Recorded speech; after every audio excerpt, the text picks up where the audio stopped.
दोस्तों 11 मार्च सन 2022 को box office पर एक साथ दो फिल्में रिलीज होती हैं, जिनमें से पहली फिल्म होती है बाहुबली स्टार प्रभास की एक बहुत बड़े बजट की और बहुत ज़्यादा प्रमोशन वाली फिल्म, जहां पर फिल्म के एक एक सीन फिल्माने के लिए करोड़ों रुपए एकदम पानी की तरह बहा दिए गए। फिल्म राधे श्याम के अनाउंसमेंट होने के बाद से इसके पोस्टर, इसके टीजर और इसके ट्रेलर को लेकर लोगों में एक अलग ही एक्साइटमेंट रहा, जहां पर पूरा बॉलीवुड और हर कहीं पर लोग राधे श्याम के बारे में ही चर्चा करते हुए नजर आए। फिल्म राधे श्याम के बारे में हर कहीं पर इतनी ज़्यादा खबरें देखते हुए लोगों को भी लगा कि ये बहुत ही अलग टाइप की फिल्म होगी, क्योंकि एक लव स्टोरी के ऊपर अगर फिल्म मेकर्स ने 350 करोड़ रुपए से ज़्यादा खर्च किए हैं तो ये वाकई में कुछ खास होगी। और हर कहीं पर इतनी ज़्यादा पब्लिसिटी के साथ जब फिल्म राधे श्याम हिंदी के अलावा तमिल, तेलुगु, मलयालम और कन्नड़ा भाषाओं में पूरे देश भर में लगभग 6000 स्क्रीन से भी ज़्यादा रिलीज होती है, लेकिन फिल्म को उतना अच्छा रिस्पॉन्स नहीं मिल पाता है, क्योंकि फिल्म की बैकबोन यानी फिल्म की कहानी ही कमज़ोर थी, जो कि लोगों को पसंद नहीं आ पाई। और ऑडियंस तो ऑडियंस है, उसको फिल्म के बजट से या फिल्म के ऊपर कितना पैसा खर्च हुआ है उससे बिल्कुल भी फ़र्क नहीं पड़ता है। ऑडियंस को अगर फिल्म अच्छी लगती है तो चाहे वो कितने भी कम बजट की फिल्म हो उसको वो सुपरहिट करवा देती है, और अगर ऑडियंस को फिल्म पसंद नहीं आती है तो फिर चाहे उसके ऊपर करोड़ों रुपए खर्च किए गए हों वो फिल्म फ्लॉप हो जाती है। और फिल्म राधे श्याम के साथ भी हमें कुछ ऐसा ही होता हुआ दिखाई दे रहा है। मतलब जनता जनार्दन वाकई में भगवान है, इस बात का सबूत हमें 11 मार्च को देखने के लिए मिला, जब से हम उसी दिन विवेक अग्निहोत्री की film the Kashmir files release होती है। डायरेक्टर विवेक रंजन अग्निहोत्री, जो कि अपनी फिल्मों के जरिए एक रेवोल्यूशन लाने के लिए जाने जाते हैं, और उन्होंने द कश्मीर फाइल्स जैसी फिल्म बनाई जिसको बनाने के लिए उन्हें बहुत ज़्यादा मुश्किलों का सामना करना पड़ा। फिल्म द कश्मीर फाइल्स सन 1990 में कश्मीरी पंडितों के दर्द को बयान करती है। फिल्म द कश्मीर फाइल्स के बारे में विवेक रंजन अग्निहोत्री ने एक बहुत खास बात ये रखी कि फिल्म में दिखाए जाने वाले हर एक छोटे से छोटे इंसिडेंट, इसके डायलॉग्स और उस टाइम पर एकदम रियल में लोगों के ऊपर क्या बीत रही थी उसको बहुत अच्छे से दिखाया है। यहाँ तक कि फिल्म द कश्मीर फाइल्स केवल और केवल सच्ची घटनाओं पर बस आधारित नहीं है।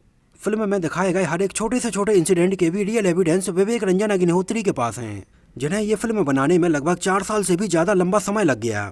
इन 4 सालों में विवेक रंजन अग्निहोत्री ने देश में और देश से बाहर रहने वाले ऐसे हजारों लोगों को तलाशा जिन परिवारों के साथ सन 1990 में कश्मीर घाटी में ये इंसिडेंट हुआ था। विवेक रंजन अग्निहोत्री ने उन सारे लोगों के दुख, दर्द और उनकी तकलीफ़ों को फिल्म द कश्मीर फाइल्स में रखा, जो दुख, तकलीफ और पीड़ा सन 1990 में कश्मीरी पंडितों को झेलनी पड़ी थी, जब 1990 की एक काली रात में सारे कश्मीरी पंडितों को कश्मीर घाटी छोड़ने के लिए मजबूर किया गया। उस टाइम पर यह दृश्य इतना भयानक था कि इन सारे कश्मीरी पंडितों को रातों रात अपना घर, परिवार, अपने जीवन भर में कमाई गई कमाई और ऐसी बहुत सारी चीज़ों को छोड़कर भागना पड़ा था। यहाँ तक कि उनसे हर चीज़ छीन लेने के बाद उनकी महिलाओं के साथ भी गलत व्यवहार किया गया।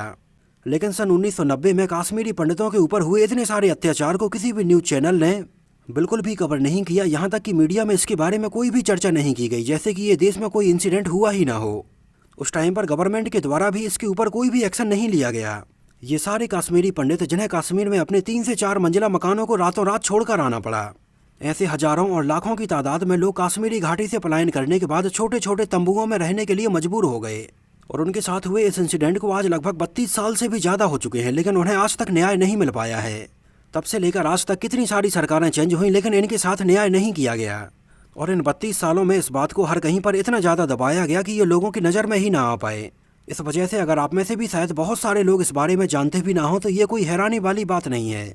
लेकिन सन 2022 में विवेक रंजन अग्निहोत्री ने फिल्म द कश्मीर फाइल्स बनाकर इन 32 सालों में उनके ऊपर हुए अत्याचार को बहुत अच्छे से दिखाया है।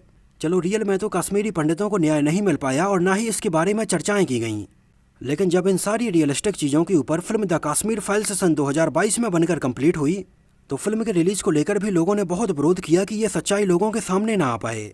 यहाँ तक कि बहुत सारी चीज़ें ऐसी की गईं कि ये फिल्म कभी सिनेमा हॉल में रिलीज ही ना हो पाए। यहाँ तक कि बॉलीवुड की तरफ से भी फिल्म द कश्मीर फाइल्स को बिल्कुल भी सपोर्ट नहीं किया गया, क्योंकि ये फिल्म एक ऐसी सच्चाई और एक ऐसे दर्द को दिखाती है जिसको देख पाना या सुन पाना हर किसी के बस की बात नहीं है। फिल्म द कश्मीर फाइल्स को लेकर बॉलीवुड में बिल्कुल भी चर्चाएं नहीं की गईं। मतलब उस टाइम पर बॉलीवुड ने बिल्कुल ऐसी चुप्पी साध ली जैसे कि ये कोई फिल्म रिलीज ही ना हो रही हो। इसके अलावा जहाँ बॉलीवुड की बिल्कुल बेकार से बेकार और घटिया से घटिया कहानी वाली फिल्मों को भी टीवी पर आने वाले बहुत सारे रियलिटी शोज और कॉमेडी शोज में बड़े जोर शोर से प्रमोट किया जाता है, लेकिन फिल्म द कश्मीर फाइल्स को यहाँ पर भी प्रमोशन करने का मौका नहीं दिया गया। बहुत सारी प्रॉब्लम्स का सामना करने के बाद विवेक रंजन अग्निहोत्री की film the Kashmir files finally cinema hall में रिलीज हुई, जहाँ पर 11 मार्च सन 2022 को इसका राधे श्याम के साथ क्लैश हुआ, जिस फिल्म को पूरे देश भर में लगभग 6000 से भी ज़्यादा स्क्रीन्स पर रिलीज किया गया। और उसी के सामने फिल्म द कश्मीर फाइल्स को मात्र 500 स्क्रीन्स पर रिलीज किया गया। लेकिन पहले ही दिन मात्र इतनी कम स्क्रीन पर रिलीज हुई फिल्म द कश्मीर फाइल्स को मिले इतने अच्छे रिस्पॉन्स को देखते हुए ये बात बिल्कुल क्लियर हो गई कि फिल्म के मेकर्स के द्वारा इसको प्रमोशन करने की बिल्कुल भी जरूरत नहीं है। जितने लोगों ने भी ये फिल्म देखी, ये सच्चाई देखी, इस दर्द को महसूस किया, उन सारे लोगों ने सिनेमा हॉल से बाहर आने के बाद इसकी इतनी ज़्यादा तारीफ की कि जहां 11 मार्च को अपने रिलीज वाले दिन फिल्म द कश्मीर फाइल्स ने मात्र 4 करोड़ रुपए का कलेक्शन किया था, उसके दूसरे ही दिन यानी कि 12 मार्च को फिल्म के कलेक्शन में लगभग 139% की ग्रोथ देखने के लिए मिली। और दूसरे ही दिन फिल्म द कश्मीर फाइल्स का बॉक्स ऑफिस कलेक्शन रहा 10 करोड़ से भी ज़्यादा, जिसने वाकई में हर किसी को हैरान करके रख दिया कि एक ऐसी फिल्म जिसमें ना कोई बड़ा एक्टर है, ना ही फिल्म को उतना ज़्यादा प्रमोट किया गया, ना ही टीवी पर इसको प्रमोशन के लिए बुलाया गया, और आधे शाम जैसी इतनी बड़ी फिल्म के सामने जिसकी हाइप इतनी ज़्यादा थी कि कोई भी बड़ी से बड़ी फिल्म इसके सामने घुटने टेक देती। लेकिन फिल्म द कश्मीर फाइल्स की ये मैसिव ग्रोथ एकदम देखने लायक है। स्टार्टिंग में फिल्म द कश्मीर फाइल्स को बहुत कम स्क्रीन मिलने की वजह से देश भर में बहुत सारे सिनेमा हॉल के बाहर तो लोगों की लाइनें लगी नहीं और ये फिल्म उन्हें देखने के लिए नहीं मिल पाई। और ऑडियंस की तरफ से फिल्म द कश्मीर फाइल्स को इतना अच्छा रिस्पॉन्स मिला कि अगले ही दिन इसके शोज बढ़ाए गए। जहां फिल्म को स्टार्टिंग में 500 स्क्रीन दी गई थी, वहीं आज फिल्म लगभग 1500 से ज़्यादा स्क्रीन पर चलाई जा रही है। और सिनेमा घरों में ये सारी स्क्रीन राधे श्याम जैसी बड़ी फिल्म से खाली करवाई गई हैं, क्योंकि पहले, दूसरे और तीसरे दिन में फिल्म राधे श्याम के बहुत सारे शो एकदम खाली जा रहे थे। फिल्म द कश्मीर फाइल्स ने लोगों के दिलो दिमाग को कुछ इस कदर से छुआ कि लोग ये फिल्म देखते टाइम पर अपने आंसू कंट्रोल नहीं कर पाए। और जितने भी लोग ये फिल्म देखकर सिनेमा हॉल से बाहर निकल रहे थे, उनमें से ज़्यादातर लोगों की आंखें नम थीं। उनके दिमाग में केवल यही सवाल था कि इतने लंबे समय तक हमें सच्चाई से क्यों रूबरू नहीं कराया गया। मतलब वाकई में सिनेमा हॉल में इस तरह का माहौल हमें कम ही देखने के लिए मिलता है, लेकिन जो फिल्म लोगों के दिलो दिमाग को छू जाती है, जनता जनार्दन उसको अपने सिर आंखों पर रखती है। और वैसे भी फिल्म द कश्मीर फाइल्स तो एक फिल्म नहीं है, ये पूरी की पूरी एक सच्चाई है। देश के कई राज्यों में फिल्म द कश्मीर फाइल्स को टैक्स फ्री घोषित किया गया। यहाँ तक कि मध्य प्रदेश गवर्नमेंट ने सारे पुलिसकर्मियों को एक दिन की छुट्टी दी कि वो जाकर ये फिल्म एक बार जरूर देखें। मतलब आप सोच सकते हैं कि ये फिल्म कितनी खास होगी जब गवर्नमेंट की तरफ से पुलिसकर्मियों को ये फिल्म देखने के लिए छुट्टी दी जा रही है। और ऐसा तो शायद ही कभी किसी फिल्म के साथ इतिहास में हुआ हो। ऑनलाइन टिकट बुक करने वाली साइट बुक माई शो पर भी अगर आप देखेंगे तो स्टार्टिंग में फिल्म राधे श्याम को लाइक करके बहुत सारे लोगों ने अपना वोट दिया था। उस टाइम पर द कश्मीर फाइल्स को लेकर लोगों की वोटिंग बहुत ज़्यादा कम थी और कम ही लोगों ने इसको लाइक किया था, क्योंकि उस टाइम पर लोगों को इस फिल्म के बारे में बिल्कुल पता ही नहीं था।